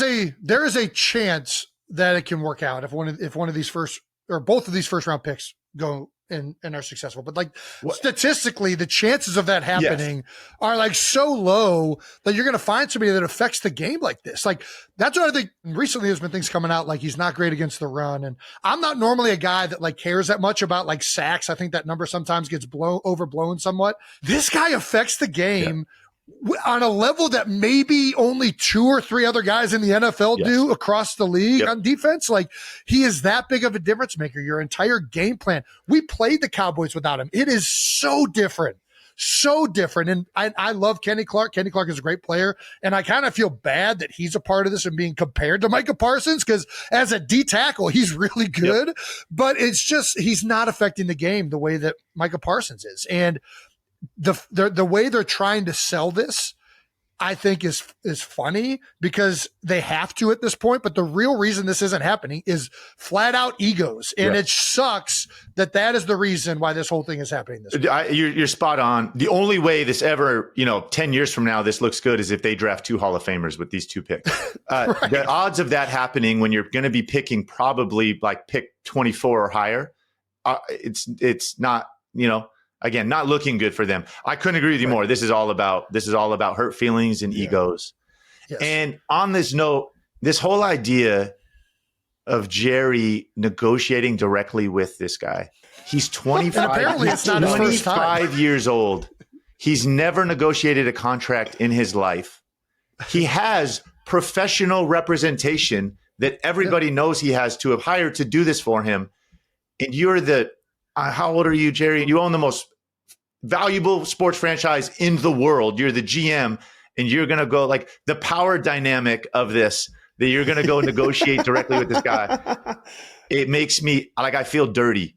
It makes me feel icky that come on, man. That's so wrong. I can't disagree with anything you're saying right now. I mean, it happened. I feel like it's never happened in Philadelphia. Apparently, this has been known to happen in other places. What do you mean? I'm talking about like a GM and negotiation. I mean, Oh, all right. I was going to say, I thought you were going to say somebody traded away like your star player, because it definitely happened. Oh, no, that's happened everywhere, buddy. Yeah. That's not this one feels different though. It's not like a monetary thing. Kansas City traded away their star player in 2018. Just to be clear, yeah, they did. Yeah, they that's did. Right, baby. Yes, yeah, they did. It just he feels. showed everybody he could throw downfield, score some touchdowns. God, man, fire me up. All right, we'll move on. Sorry, Let's move Jason, on. sorry. No, you're good. You're good because it segues in nice with what Travis was saying. Has there ever been a trade like this before? We have some we've definitely got some in front of us, which are cheating. Sure, in history. I mean, the Red Sox traded Babe Ruth, right? I mean, there's been trades, big trades. I mean, Dallas obviously knows it well here recently. Luka, on the move. Luka. I'm trying to think in football. I mean, obviously Khalil Mack's probably the closest thing, to like a difference making, edge rusher getting traded for a bunch of picks. Yeah. I don't know. I mean, this guy, Micah is different, man. Yeah. He's so talented. There's a name on here, but it's not a trade, which I would assimilate this to. And this is like how bad it can look if this doesn't work out for Dallas, which is the Saquon going to Philadelphia last year. And that was a free agent. Like they let him go and he got signed. So not at all applicable. But like if Micah goes out and balls out this year in Green Bay, which it probably will happen, and Green Bay gets substantially better, the optics of it are just going to be so bad. Well, that's if they don't go out and they don't perform, if Dallas? If Dallas goes out and plays football. Dallas, they got some good receivers, and Dak is a good quarterback, and I just think defensively and I like Matt Eberflus. He's a great D coordinator. That was the guy on the defense that was creating all of the issues. To be clear, if you're gonna do this again, I don't mind the idea of we're a full reset, but you do this in the offseason and you don't do this in the quiet. Right? This is you announce this to the world that this guy's available. You create a bidding war, right? There's 30 teams that would have, I think, given up a similar bounty as this. I think there's plenty more that would have gone overboard, right? I just think it was so rushed. It seemed so quiet and last minute. It kind of feels like they didn't maximize what they could have got for this. I mean, in my opinion. It honestly feels a little bit like Jerry was like, what's the coldest, most miserable place I can send Micah Parsons? Green Bay's willing to give us this. He's like, perfect. But you send them to now, some people think they're huge expectations in Green Bay now, right? And they may, and some people already they may be Super Bowl favorites in the NFC, right? Some people already, are they now one of the 2-3 best teams in the NFC with this? To that point, a big move for him. Trade him to New Orleans. Maybe you get a top 5 pick. Maybe you get a top 5 pick. You trade him to Green Bay. You might be getting picked 32. You might be watching them all playoffs long. Yeah. Sorry, New Orleans fans. I didn't mean to. Didn't mean to throw shade. All right, here we go. So you were just talking about the Cowboys maybe just pressing the reset button. New coach. a lot of first-year coaches. There's always that turnover in the NFL. But Dallas is one of them with Schottenheimer. We got Ben Johnson with the Bears that we already talked about, Vrabes as well. Back over there, obviously not first-time head coach, but first year over there in New England. Aaron Glenn over with the Jets. Liam Cohen, Kellen Moore with the Saints. Who you taking for the most successful year one coach? There's 7 of these guys, right? 7, I think. Yeah. Dude, this is tough. I think, again, like I want to be clear, I love the Ben Johnson hire, but I don't. I mean, that division again is stacked. So I think it's great. I don't know how many wins it's going to directly, go to this next year. The Mike Vrabel, so much of this is your division and what your division looks like. The Mike Vrabel hire in New England. I know, obviously Buffalo's awesome, but the rest of that division's kind of wide open, in my opinion. And I think that again, Drake May's a guy, like they're going to, by the end of the year, I think they're going to be promising. The sneaky one I kind of think is I wonder about his first time head coach is Liam Cohen. Yeah. Right. Like I think Jacksonville from a roster standpoint is closer like to winning a lot of games. And again, this AFC South, like you got Houston, it's a little wide open after that. I could see, I like Trevor Lawrence. I think he's super talented. They got 2 great edge rushers down there, young edge rushers. They got Brian Thomas Jr. is a baller outside. Like I could see them getting good fast. And they're doing something right now that I think between what Canales then did over in Carolina, like Baker goes down there. He has a rejuvenation of a career combined with other great talented players, and he's a great talent. Then all of a sudden, Bryce Young is playing well in Carolina. I like some of the schematic things they're doing. They like flood different zones or utilizing like fly motions into the flat to stress flat defenders. They're doing some really cool things. I'm excited to watch Liam Cohen in Jacksonville as well. And I'll say this too, with Ben Johnson with the Bears, the other one is I think Dennis Allen's a really good defensive coordinator. He always like gave me fits down in New Orleans. He can scheme things so well, especially he can stop the run in a shell by moving the D lineman and having the linebackers play a certain way that it was always kind of like an issue, and I respected the heck out of it. Totally agree. I know Dennis Allen hasn't had a ton of success as a head coach, but as a D coordinator, to your point, and it's unorthodox. Like how he gets to things is unorthodox. And for me as a quarterback, I hated going against that. Like I love textbook defenses, right? And like it was 100%. It was always a pain in the ass to go against these weird ones. So And then obviously I got to give my man Chip Kelly some love. Back in the NFL, offensive coordinator for the Raiders. I cannot wait to see Chip Kelly back in the NFL. Yeah, we forgot to mention Pete Carroll with the Raiders. Yeah, he's one of those 7. How about that? How old is he? I mean, it's crazy. He's in his 70s. Well, you want to talk about a positive mindset. Have you ever been around Pete? I just he's one of the guys like his one of his core like fundamentals is like joy. Just like bringing joy. I mean, it's amazing. Just still chewing on gum. Still chewing on gum. Do you have a sleeper pick? Who's your sleeper team to compete for a Super Bowl title? Wait, sleeper for the Super Bowl? Yeah. Well, I guess just sleeper team to overachieve. Let's say that. All right, I'll give you a little bit of both. I think like when I think about who's poised to have like a big turnaround. Yeah. I think the New York Giants could definitely have a big turnaround. I mean, they won three games. Dexter Lawrence may be the best player nobody knows about. I mean, he's unbelievable. Yeah, and they've got how many edge rushers do they have at this point? I mean, they've got the Abdul Carter kid. They got obviously they still have Brian Burns. I mean, Burns, from Carolina. They got a bunch of guys. I think they got a chance for a big turnaround. To me, again, it's some of these where I go to these divisions and it's like the NFC South, right? Like I think the Bucks. I think the Tampa Bay Bucks are so good. That's my sleeper team. I think they can make a real run. One of those stacked rosters when you really look at it. Dude, before Mike Evans got hurt and Godwin got hurt, they were competing with anybody. Yep. They were right up there with the top of the NFC. And then they kind of took a nosedive a little bit during that little downturn. Yeah, but then they found that run game, that two-headed like running back room that they had. They found that more once the wide receiver running back, down. Bucky Irving, ball player, man. Explosive. You get him with a one-on-one matchup, man. They barely lost to the Commanders in the playoffs. They beat the Eagles last year. I mean, in the regular pretty season. handily too. And it was early. The Eagles got a lot better throughout the season, but the other division I think that some team's going to come out of is the NFC West. right? Like the Rams, I love the Rams. I love Stafford. Like Jared Verse. Come on. Jared Verse is a problem. Dude. A problem. Man-child. They came up to Philadelphia. It's a big there's a lot of noise about Jared Verse and really the whole D-line, and they run games really well, and they do all these things. And I'm like, man, they're playing Philly's O-line. This isn't going to be like – they're not going to even affect the game. They got after us in the snow, which everybody knows, like, snow is usually to the offensive line's advantage. Yeah. Like, and I'm like, dude, these guys – I got a lot of respect for these. These guys are they're coming. And Jared Verse was talking on some trash before the game, backed it up during his play, and whenever that happens, I'm like, dude, respect. Yeah.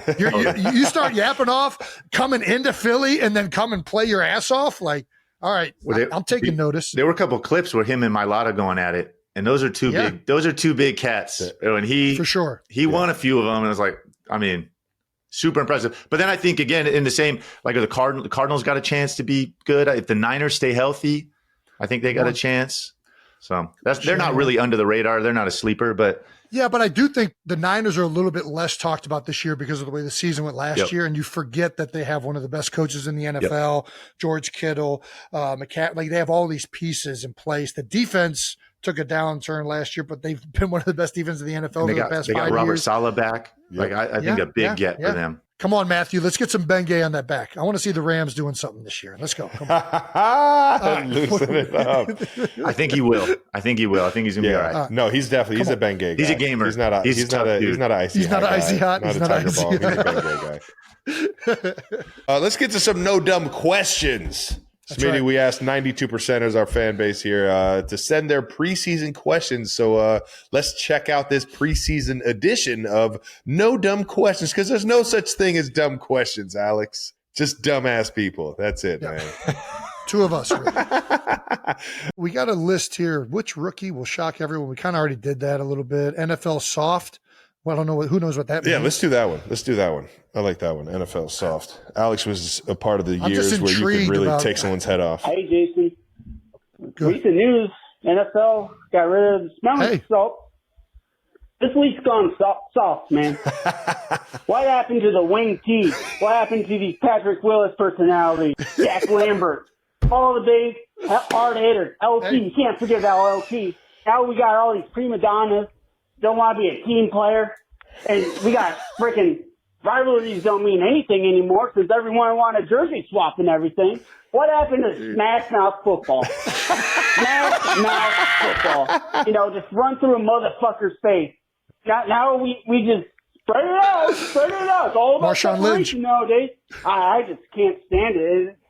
NFL doesn't mean anything. Dude. I don't know, man. Dude, I just want to get that off my chest. Thank you, Jason. Thank you, Jason. Why was that only? Excuse me. He was addressing me. Let me answer the man. I cannot tell you how much I love that rant started from the NFL banning smelling salts. We went from smelling salts to just a nonstop rant of how the game has changed over the last 2 decades. Did he drop Patrick Willis's name in there? He did. Okay, let's go. Oh yeah. Just in the midst of these old timers, just like Lawrence Taylor. Patrick Willis only retired like 6 years ago. Yeah, no, but he was a part of that. Hall of Famer. I'll tell you, I think he is spot on one of these things, and it does not sit right with me sometimes. Is the post game public jersey swap? Yeah, I think if you're going to do the jersey swap, it so often was like if you saw a guy after the game, you could talk to him, and then you would go to the locker room and you would send it over, right? You would sign it, and the equipment guys would take it over. I do think sometimes in big game, it is weird to like see these guys like taking pictures with their jerseys post game on the field. Like one of you just got your ass kicked, and like I don't know. There's part of that. Like I think the optics of it. It should be more old school, like the clubhouse. Just send it over. No one needs to know. Yeah, I don't know. You don't have to do it for the gram or anything, you know. Even just for the optics of it. I was with him on smelling salts. I was with him. I'm definitely with him on. As soon as he said that, I was in on it. But I don't get the story behind that. By the way, I mean it's like universally loved. I don't know anybody that like doesn't like smelling. You know. Like, was there somebody that like put in a complaint? Well, I think the only reason they banned him is because there's probably an argument. I mean, the reason they were on the sideline initially was for guys that got their bell rung to do a little smelling and then go back out on the field. It's like Travis in the before every drive game.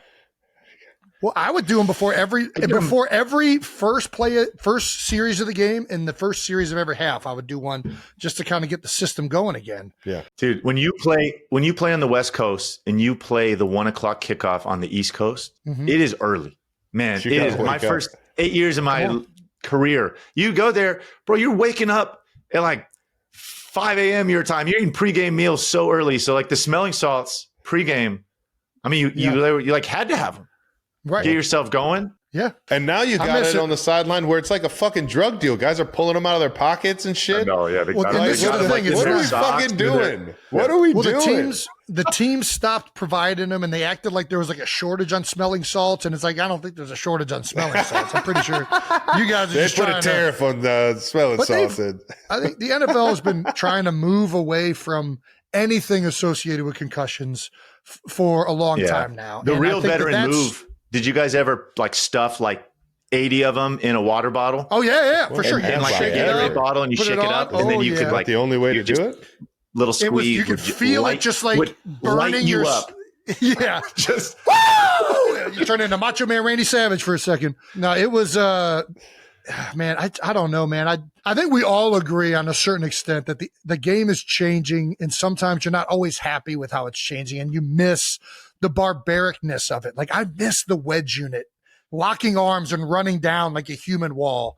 But I also acknowledge that we probably shouldn't do that anymore. Like it was just absolutely terrible for those individuals.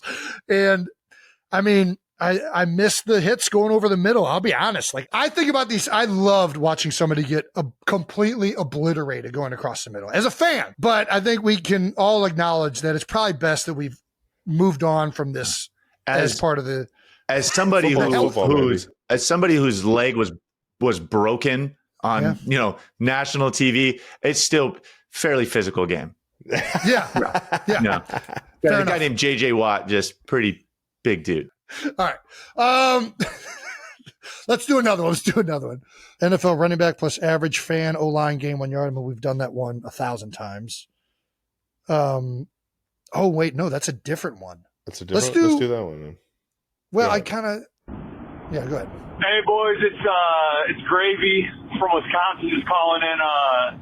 You guys talk a lot about doing a average person getting a 1 yard in the NFL. I want to know how many of the NFL running backs could get a yard with the average people playing their offensive line. From center, guard, tackle. It's actually pretty good. Do you think it's terrible. The majority of the NFL running backs could get a yard with average people playing their offensive line? Is this assuming that there's NFL defensive line? Yeah, I think yes. Because if that's the case, there's precisely a 0% chance this is going to get a yard. It doesn't matter who you give the ball to. You can run the tush push. You're not getting a yard. And there's nothing you're going to run that's going to get a yard with average guys playing O-line. Unless if you run like some gadget play or like a toss crack with like an actually legitimate players blocking on the perimeter. But outside, not a chance in hell that's getting a yard. No, I agree with you. There's not a single running back. Not even King Henry. Nobody's getting a yard. They're going to get hit. They're going to get hit. They're going to get hit 5 yards deep. Correct. Like they're not by the offensive lineman who's going to get dwarf thrown into them from. Well, then what? Answer this question. Then, what is the most exciting position to make an average person play?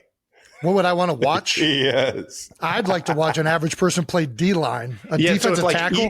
Watch it, put an average guy at nose guard, and let's see how that goes. If each team had to play with one average guy, where would you put him? Yeah. Where are you throwing him? What's the most for the most place? Exciting? Like when you turn on that film the next day, you're like, I got to see if you this. If you put like a middle linebacker, if you put average Joe, Mike linebacker,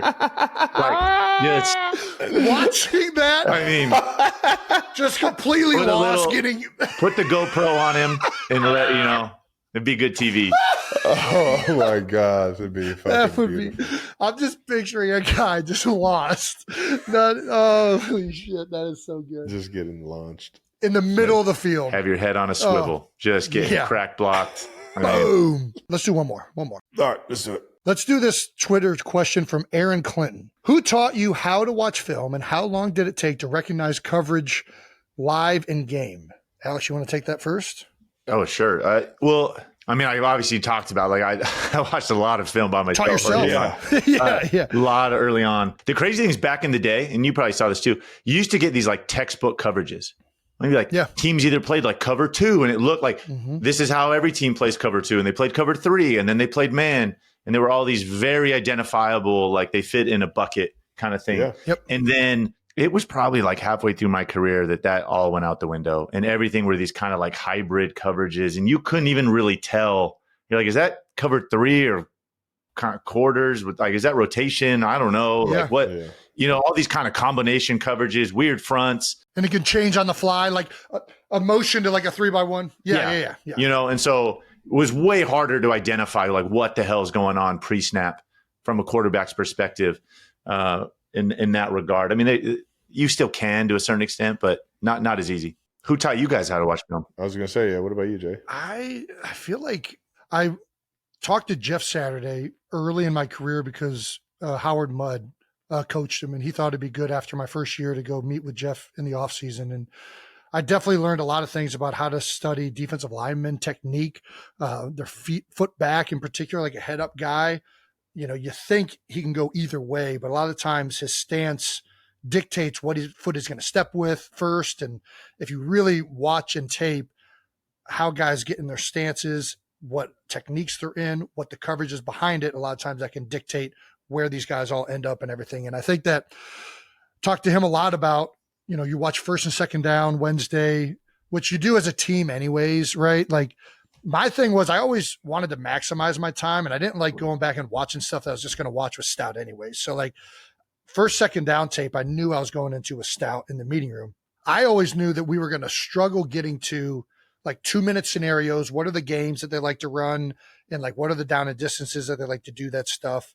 Are there any tells that the D linemen give away on 3rd and long as to like what games they're running, or like if they're doing a 3-man game or a 2-man game?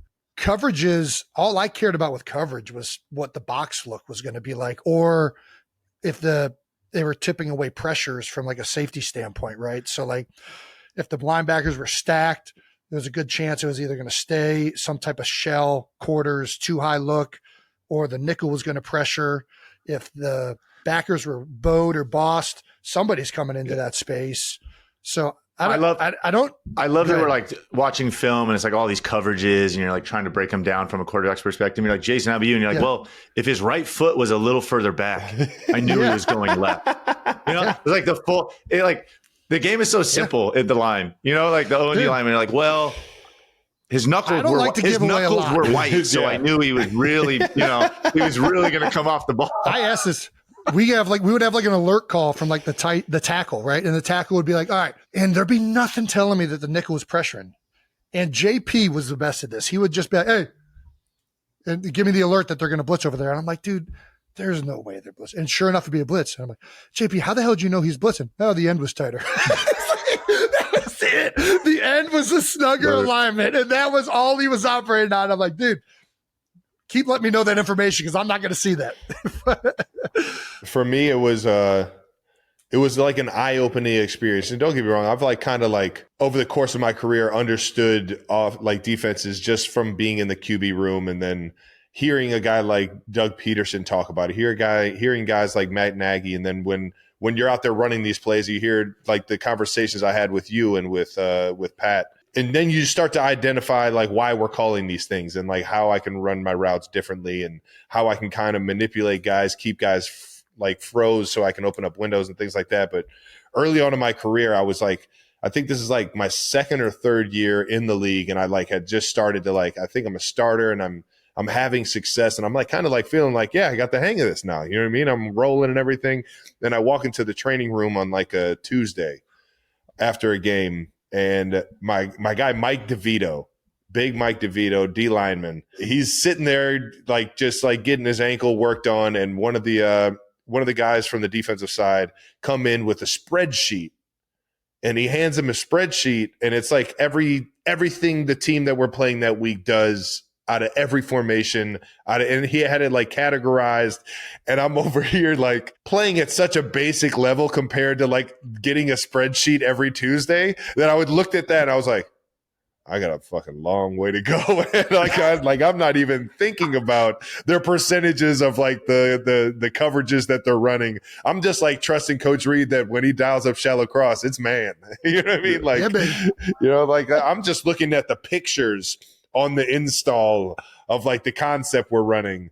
And shout out to Mike DeVito, man. He was always like one of the most prepared and like ready to go guys. And his like how he attacked every single week. I just grabbed that one like day in the training room. I just grabbed it. I'm like, man, that's what make that guy like accountable. Like he understands this to like the point of like, yeah, it's like a scheme that he understands. And I was just like, man, I didn't take it to the point of getting an Excel sheet, but every single time I looked at the install now, I look at all the percentages and all the numbers and everything they got for you. Well, good deal. To be clear, Mike DeVito's a defensive tackle, but dude, by the way, 100%. What are the chances Mike was? I'm almost positive. Is he from New Jersey? I think he's from New Jersey. I mean, has to. I think he's with the name. I don't even fairly positive he's from New Jersey. Yeah. All righty. That wraps up our thrilling discussion with Alex Smith. Round of applause, Alex Smith, everybody. Yeah. Alex, you're the man. Appreciate it, fellas. Thanks for having me on. Thank you for coming on. Yeah. This is awesome. Thank you. Always fun to catch up with you, brother. Dude, I appreciate you, man. Best of luck down in Brazil, bro. Go get them. Appreciate it. Heck yeah, Let's baby. go. And that wraps up another episode of New Heights. That's right. Next week, we will be bringing back Stamp of the Week. So hit us up on social with your nominees. Make sure to subscribe to the New Heights channel on YouTube and follow New Heights on the Wondery app or wherever you get your podcasts. You can listen to new episodes of New Heights early and ad-free right now by joining Wondery Plus in the Wondery app or on Apple Podcasts. Once again, New Heights is a Wondery show brought to you by Reese's Oreo Cups. Thank you guys for always tuning in, 92%ers, and thanks you to our production for making us look way better than what we are. We'll see you guys next week after the first week of the NFL, baby. Woo!